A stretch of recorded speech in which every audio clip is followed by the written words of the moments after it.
Bonjour à tous et bienvenue sur Dragon Street Photographie, je suis David Verquis, photographe de nature, voyage et paysage, et aujourd'hui je vous propose de voir comment ajuster les tonalités d'une image en suivant ses niveaux sur On1 Photo 2020.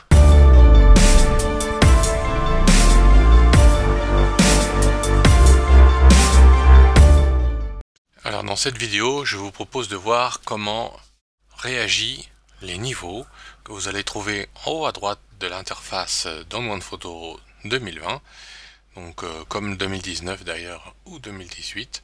Donc vous avez niveau, ou en anglais appelé level, et donc vous avez une représentation graphique ici de la luminance de votre image ainsi que des canaux rouge, vert, bleu que vous pouvez voir ici, et des mélanges de couleurs aussi, cyan, magenta, jaune et noir. Voilà. Donc ici, ce qu'il faut comprendre, c'est que sur le côté gauche, ce sont mes noirs, pour aller vers la droite, jusqu'à mes hautes lumières. Si vous souhaitez activer l'alerte pour les noirs et les hautes lumières, vous pouvez cliquer sur les petits icônes en haut, ici, ou vous pouvez aussi aller sur affichage et cliquer sur afficher la coupure en français.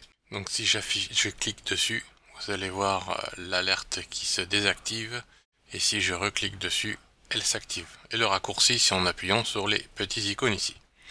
Voilà pour ça. Et qu'est-ce que ces alertes nous permettent de faire? Eh bien, si j'ai trop de blanc brûlé, elles apparaissent en rouge. Si j'ai trop de noir brûlé, ils vont apparaître en sombre. Alors, je vais prendre mes noirs comme là, voilà. Et ils vont apparaître en bleu sombre. Et là, ça veut dire que je n'ai plus d'informations, c'est complètement brûlé par le noir. Voilà, voilà déjà pour la base des niveaux. Maintenant qu'on sait que le côté gauche, ce sont les noirs, les tons moyens, pour aller vers les lumières hautes, puis les blancs, ici, nous allons voir que nos niveaux peuvent nous guider et vont réagir en fonction du travail que nous allons faire sur les glissières. Donc comme vous avez pu le voir, quand je travaille mon exposition, donc ça permet aussi de comprendre un petit peu comment les algorithmes d'On1 Photo fonctionnent, c'est que quand j'augmente mon exposition, on voit que mon point noir ici ne bouge pas beaucoup, se décale un tout petit peu, mais que tout le reste va s'étaler vers le blanc, vers le haut. Voilà. Donc ici, je vais essayer de me placer au centre, l'exposition est plutôt bonne, comme ça je n'ai rien de grillé. Mais on voit que je pourrais améliorer le contraste, et le contraste aura pour travail en fait d'étaler cette plage de luminosité. Donc si je vais augmenter beaucoup le contraste, exprès, voilà, eh bien je vais avoir une augmentation des noirs. Ici on voit que mes noirs vont être brûlés, tout en protégeant mon blanc, mes blancs.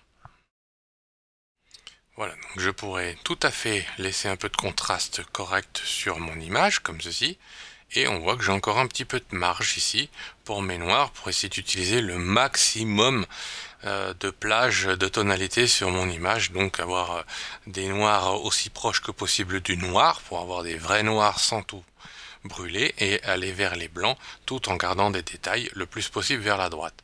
Donc pour cela, on va faire ce qu'on appelle équilibrer les niveaux sur Photoshop, mais on peut tout à fait faire la même chose avec par exemple le point noir ici. Si je clique sur mes noirs, on va voir que mon point noir descend. Voilà. Et ici ça commence à brûler un peu. Donc je vais remonter un petit peu comme cela. Voilà. Comme ça j'ai des noirs bien sombres. Je suis à ras de la bordure de mes niveaux et je peux aller aussi loin, je suis allé aussi loin que possible dans mes noirs. J'ai encore un tout petit peu de bleu ici. Ouais, je vais remonter encore un petit peu. Voilà. Et je peux faire de même avec mes points blancs. Mon point blanc. Voilà, si je remonte, ça va beaucoup trop fort. Donc il est très sensible dans les hautes lumières, On1 Photo, comme vous pouvez le voir. Voilà. Ici, donc après je pourrais éventuellement jouer un petit peu sur les hautes lumières, mais en fait je peux pas beaucoup du tout. Voilà, je suis un peu haut, je pourrais réduire mes hautes lumières comme cela pour récupérer des détails. Voilà, comme ça je suis près de ma bordure au maximum et mes hautes lumières ne sont pas brûlées, j'ai récupéré mes détails. Donc avec les niveaux, vous pouvez voir comment on peut tirer les noirs au plus proche et au plus sombre possible, tout en tirant les blancs vers le plus clair possible et en récupérant les détails avec les hautes lumières, ou ici une mauvaise traduction point fort. En passant, pas une super traduction. Voilà. Ensuite, on voit que c'est un petit peu étalé tout ça dans le milieu, et donc ma photo est un peu fade, un peu aplatie, mais j'ai déjà un contraste et un équilibre normal. C'est là où on peut jouer en fait avec les ombres et les tons moyens, et jouer avec le contraste des tons moyens. Et pour cela, on va jongler ici avec, si on souhaite une photo un petit peu plus lumineuse, avec mes tons moyens. On voit ici que mes tons moyens vont monter un peu vers l'éclaircissement, et que c'est en train de pousser un petit peu mes blancs. Donc soit je vais redescendre un petit peu mes blancs pour équilibrer, voilà, j'ai mon alerte qui a disparu, et j'ai récupéré donc mes blancs brûlés. Mais ma photo s'est éclaircie un petit peu dans les tons moyens et ça a augmenté ici. Je peux faire de même avec les ombres. Si je travaille avec les ombres ici et que je veux les pousser vers les tons moyens, on va voir que ça va réagir dans cette zone là. Voilà. Mais du coup, c'est en train de tirer un peu mon noir. Donc je peux ramener un petit peu mon noir. Comme cela. Voilà. Donc j'ai un petit peu trop ouvert mes ombres, à mon goût, parce qu'il ne faut pas oublier que les niveaux sont un guide, mais c'est aussi le visuel qui est le plus important. Mais parfois quand on se perd et qu'on n'arrive pas à savoir comment jongler avec les glissières, les niveaux peuvent être un bon guide. Voilà. Voilà, j'ai à peu près un équilibre qui est fait avec de jolis contrastes sur mon image. C'est maintenant en jouant avec la structure ou un petit peu la brume que je vais pouvoir donner de la profondeur. Voilà. Et comme vous pouvez le voir, ça réagit aussi sur les hautes lumières et les bleus profonds de mon image et ça crée tout de suite un peu de profondeur. Qu'est-ce que ça donne entre avant et après? Ça fait une évolution qui est déjà pas mal.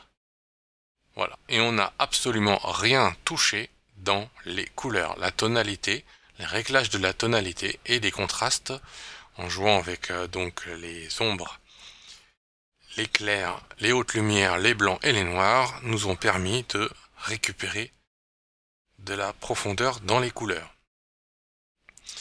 Voilà. Alors, maintenant je vous propose d'aller un petit peu plus loin encore en utilisant dans les effets le filtre des courbes. Voilà.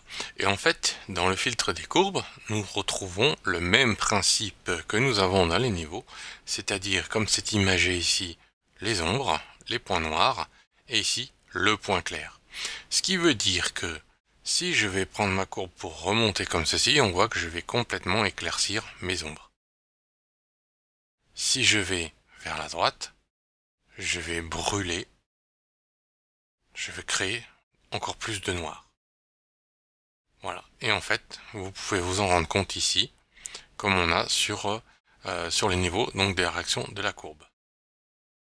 Alors comme dans le panneau de développement, j'ai créé mon point noir et mon point blanc, la courbe, elle est verrouillée, entre guillemets, dans le point noir et le point blanc. Ce qui me permet, entre guillemets, de ne pas faire trop d'erreurs. Voilà, donc je suis complètement au maximum. Quand je vais vers la droite, je ne brûle pas, comme vous voyez, les alertes ne se déclenchent pas. Voilà. Donc on sait par exemple que la courbe est protégée par le point noir et blanc des développements.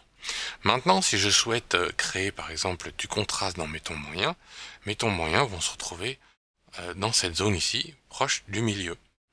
Et donc la forme de courbe la plus connue, c'est souvent d'ajouter un petit S comme ceci, tout simplement parce qu'en rendant la tranche plate ici des tons moyens un peu plus abrupte, on augmente le contraste des tons moyens. Donc dans cette zone ici, je vais annuler l'effet.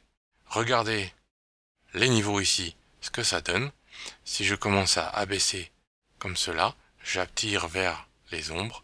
Si j'augmente comme cela, je vais tirer vers les hautes lumières. Et en fait, le centre de mes niveaux vont être étirés plus vers les ombres et vers les hautes lumières pour toute la partie centrale. Donc le contraste de mes tons moyens. Voilà ce que ça donne. Et donc on voit que quelque part,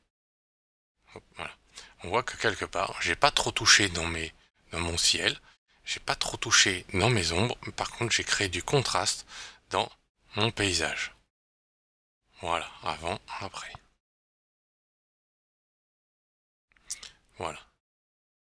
Et j'ai aussi indirectement renforcé les couleurs.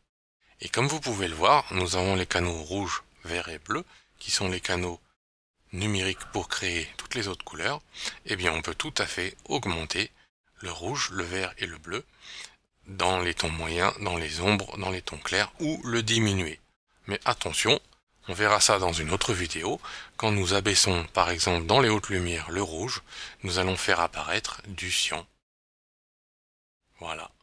Donc une tendance verte, cyan, dans toute mon image.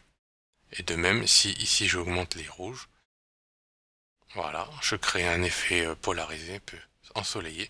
Et si je supprime du rouge, je vais mettre du cyan dans mon image, donc mon vert va s'en retrouver renforcé, puisqu'il y a un peu de cyan dans le vert, et tout en ayant un peu des reflets bleutés curieux. Voilà, donc on peut jouer avec ça pour faire un effet Instagram, entre autres, si on adore jouer avec les courbes. Donc maintenant, si je souhaite développer un petit peu mon image ici, ce que je regrette dans One Photo, c'est qu'il n'y ait pas de petit piqueur comme on peut avoir dans Lightroom ou dans Photoshop, où on peut prendre un petit curseur pour aller créer des points sur la courbe, sur l'image. Ça, c'est un petit peu dommage. Moi, j'adore cet outil.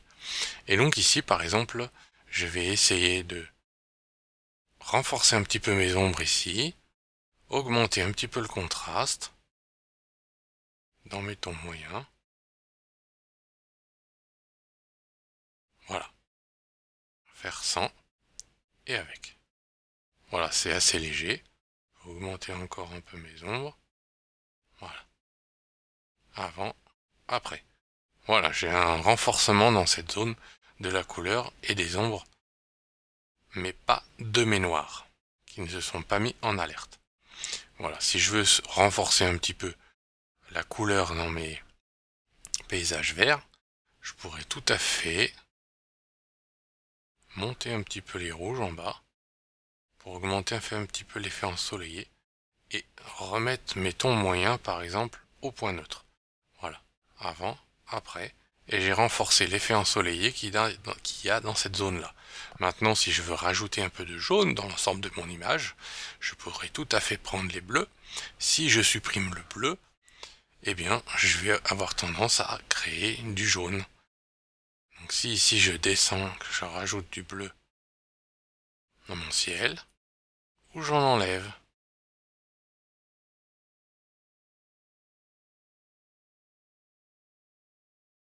Voilà. Et là, j'ai rajouté pas mal de jaune dans mes tons moyens et un petit peu dans mon ciel. Avant, après. Et vous pouvez voir sur la courbe les réactions que je viens de créer. Donc ça veut dire que si j'augmente le bleu dans mes tons moyens, on va voir le bleu qui va se rapprocher du milieu. Et quand je redescends, mon bleu va descendre dans les ombres. Mon canal bleu s'affaiblit. Et si je remonte comme ça ici, voilà, je rajoute des bleus dans les hautes lumières. Ici, je le redescends. Voilà. Ici, j'ai plus de bleu dans mes hautes lumières. Donc là, les niveaux peuvent par exemple vous aider à vous guider pour savoir dans quel sens vous pouvez aller en utilisant la courbe. Mais comme vous pouvez le voir, j'ai perdu un petit peu de mes hautes lumières, de contraste. Donc je pourrais tout à fait revenir ici et réouvrir un petit peu mes hautes lumières, comme cela, qui elles étaient déjà bien abaissées, voire augmenter un petit peu mon pan blanc s'il faut. Voilà. Voilà, c'est un petit aperçu de comment utiliser les glissières et la courbe en se guidant avec les niveaux. La photo avant et la photo après. Voilà, et on n'a même pas touché à la température de couleur, ni à la saturation, ni à la vibrance. Merci de votre suivi sur ma chaîne YouTube Dragon Street Photographie. N'hésitez pas à visiter mon blog comme vous pouvez le voir à www.dragonstreetphotographie.eu et Profitez encore des 30% pendant encore 1 jour et 2 heures comme vous pouvez le voir. Visitez la boutique où vous avez 30% donc pour toutes les formations sur OnePhotoro. Meilleurs vœux à tous pour 2020 et à très bientôt sur ma chaîne YouTube.